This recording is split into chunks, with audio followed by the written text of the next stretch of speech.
Нью-Йорк Таймс тоже, кстати, очень так серьезно сказали. Они сказали, вы учтите, русские еще могут ответить. Все не так просто, не так однозначно.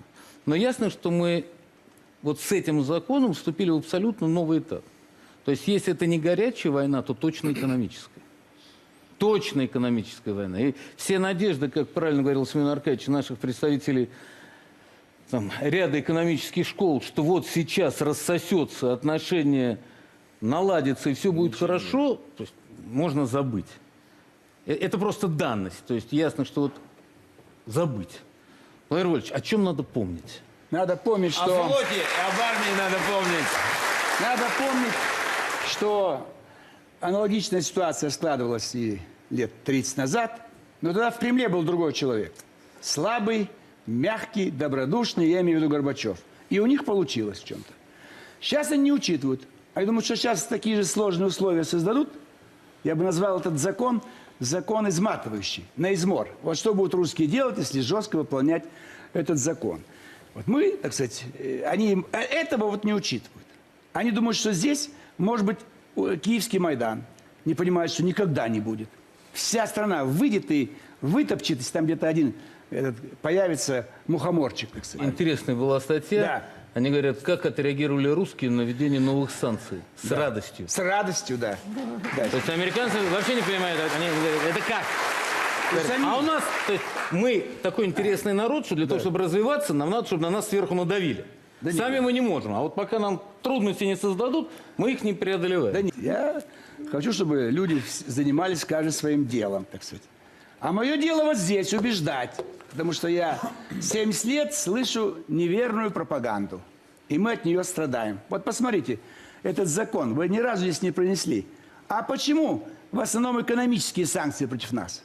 Потому что большинство депутатов, вернее, конгрессменов в США – это миллионеры. Их интересуют только деньги. Если у нас тайные, и они стесняются иногда даже мандаты складывают, то там в открытую 62%. Они хотят иметь отношения только связанные с прибылью. И вот здесь они хотят нас обложить со всех сторон с тем, чтобы получить где-то прибыль. Вот, возможно, их газ пойдет в Европу. Но их газ доставать тяжело. Сланцевый газ нужно разрывать почву там на глубине. Это нанесет ущерб экологии. Они же обвинили, что экологические организации, которые против этого метода, спонсируются Кремлем. Нет. Да, они сами увидят. Они увидят наступление последствий.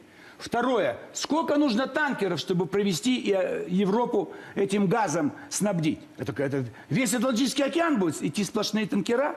Но они же могут взрываться иногда. Это же опасно. У нас перевернулся танкер, сухогруз, около Ялты. Шторм, он не ушел вовремя в порт. Это вообще невозможно. Но ради денег. Им сказали, что мы заработаем. Русские продают по $200, мы по 500. О, какая прибыль. 100% прибыль. Давай, поехали делать. То есть в основе только одно. Где-то заработать. Смотрите, они идут только в те страны, где нефть. Ирак, значит, Иран, Венесуэла, Россия. Там, где нету нефти или газа, они уже не... Вот Катар пытается прижать. Почему? Газ. Но они еще в Афганистан пошли. Там Афганистан, там огромное количество цветных металлов, и им выгодно подбрюшье против... Крупное месторождение газа, кстати. Да, против Китая, против нас. Им в дальнейшем нужно как-то влиять на Среднюю Азию. Через Турцию, Иран они могли влиять на Кавказ. Шутками, но они нас будут давить. Ясно, что их политика не меняется десятилетиями. Надо чаще, подождите, я не закончил. Геополитически нас будут давить экономическими методами. Надо чаще проводить парад военно-морского флота. Как сегодня. Впервые. Да? Чего ждали-то? Столько времени. И вот Надо Я показывать согласен. мощь. Давайте чаще парад. Продвигать армию дальше. Сколько у нас, извините, кораблей, способных нести на себе самолеты? А это военная тайна. А это не военная тайна, к сожалению. И авианосцы, Они, к и сожалению, вертолетов. знают точно. Зато много подводных лодок. Они всплывают в любой момент, даже в Арктике. Да нашим флотом надо заниматься и заниматься. Вот когда мы показываем наши мышцы, надо помнить, что ноги тоже надо качать. А ноги – это экономика. Поэтому мощнейший развитый военно-промышленный комплекс необходимый часто является как раз мотором экономики. Володя, как только... Они же нас поэтому начинают душить по углеводороду. Конечно. Поэтому нам здесь надо смотреть Здесь уже вопрос дипломатии, как нам разговаривать с Европой. Это поиск новых рынков сбыта, если мы начнем терять рынок европейский. Это необходимость вот проявлять такую большую мудрость и тонкость. Честно говоря, в советские годы, ну не Горбачевские, а предгорбачевские, да, для того, чтобы дойти до Бискайского залива, советской армии нужно было столько времени, сколько нужно было ехать на танке, да, вот понятно. И ни один самолет не взлетел, ни один танк не зарычал, а страна рухнула. При этом, если вы ознакомитесь с материалами такого Четтенхауза, лондонского очень авторитетного заведения, то там прямо сказано, что вот этот русский вызов состоит в том, что русские капитулировали, как в Компьене, да? То есть унизительным образом после поражения в холодной войне. А теперь они там типа пересматривают результаты поражения, по которым они были расчленены. А это же ужасно опасно. Вот правильное отношение Запада. Это здесь говорят, что мы там сделали демократию или там что-то освободили. А они точно говорят, вы были разгромлены в холодной войне, которая была войной без применения армии. Я всячески за укрепление армии. Слава Богу, что она укрепляется. Но армия, да, она в Советском Союзе была ого-го, да? А тем не менее, вот что произошло. Теперь вопрос заключается в том, что мы каждый раз на каждое очередное действие американцев точечно отвечаем, да? Вот они сделали это, мы делаем это. Вот они сделали это, мы делаем это. А когда отвечаешь точечно, да, тебя ударили, ты ответил, да, то ясно совершенно, что это проигрыш, да, ситуационное реагирование всегда проигрыш.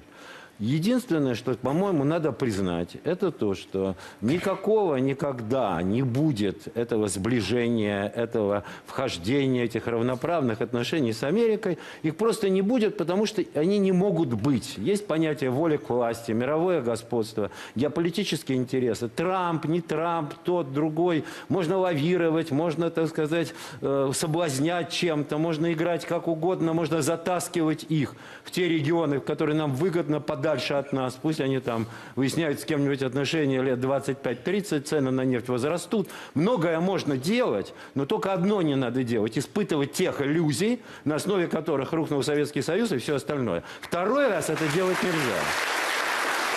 И совершенно вопрос здесь заключается не в том, нужна ли нам иранская система, которую я, например, считаю блестящей, а кто-нибудь считает не блестящей. Она демократичная, а наверху есть такой вот КУМ, вот такой религиозный как бы центр стратегический, который все это, так сказать, контролирует всю эту демократию. А внутри демократии всех избирают, все в порядке. Это двухуровневая система с такой горой и равниной, она совсем неплохая. Но не нам, и ее не надо копировать. Ничего нам не надо копировать.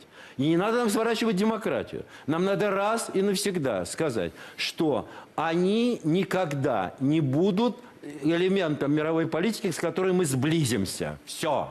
Вот сказать себе честно, иллюзии, на основе которых строилась наша стратегия с конца 70-х годов, эти иллюзии ложны. Европа не суверенна. Соединенные Штаты ни в каком виде не будут нас поддерживать. Нам надо жить отдельно от этого. Давайте думать, как жить. Демократически. Но этого же никто не говорит. Почему? Потому что очень сильная прозападная элита. Очень сильная. И на нее давят санкции. На нее. Но согласитесь. На нашей передаче ваш голос всегда звучит. Ну вот зачистка. Одну принципиальную фразу. Конечно, неправильно. И люди, зрители, слушали недоуменно. Когда мы говорим, что на Украине диктатура. Это неправильно. Ни политически, ни политологически, ни по факту. Конечно, там анархия, гуляй-поле. Где в данный момент главным, самым сильным игроком является Порошенко со своей командой. Но, конечно, не диктатура. И я не согласен. Диктатура, но не диктатура в чистом виде. Самым сильным игроком, Хочется Украину развалить, здесь там все плохо. самым сильным игроком является не Порошенко, а американский посол. Это другое дело.